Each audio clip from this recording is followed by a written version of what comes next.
एक छोटे से गांव में जहां लोग जल्दी सो जाते थे और अंधेरे से डरते थे, एक पुराना हवेली था। लोग कहते थे कि उस हवेली में एक औरत की आत्मा रहती थी जो हर अमावस्या की रात को रोती थी।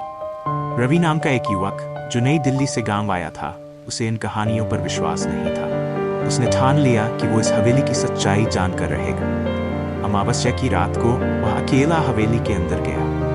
हवेली में घुसते ही उसे एक ठंडी हवा का झोंका महसूस हुआ और उसे ऐसा लगा जैसे कोई उसे देख रहा हो। हवेली के अंदर सब कुछ बिखरा हुआ था, दीवारों पर धूल और जाले थे। अचानक रवि को रोने की आवाज सुनाई दी। वह आवाज की दिशा में बढ़ा और देखा कि एक औरत सफेद साड़ी में जमीन पर बैठकर रो रही थी। रवि ने डरते हुए पूछा, तुम कौन हो? औरत ने सिर उठाया। उसकी आंखें लाल थीं और चेहरा झुलसा हुआ। उसने धीरे धीरे कहा, मैं वही हूँ जो यहाँ वर्षों से कैद है, जो न्याय की प्रतीक्षा कर रही है। रवि समझ गया कि ये कोई साधारण औरत नहीं थी। वह भागने के लिए मुड़ा, लेकिन दरवाजे अचानक बंद हो गए। हवेली की खिड़कियां अपने आप खुलने लगीं और हवा का झोंका और तेज हो गया।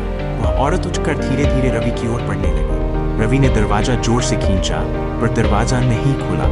अचानक औरत ने रवि का हाथ पकड़ लिया। उसकी ठंडी उंगलियां रवि की कलाई में धंस गई।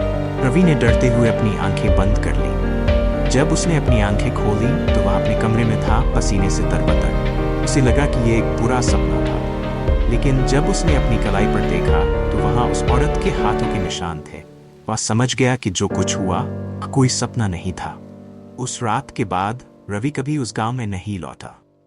लोग कहते हैं कि आज भी वह हवेली हर अमावस्या की रात को चीखों और रुदन से गूंज उठती।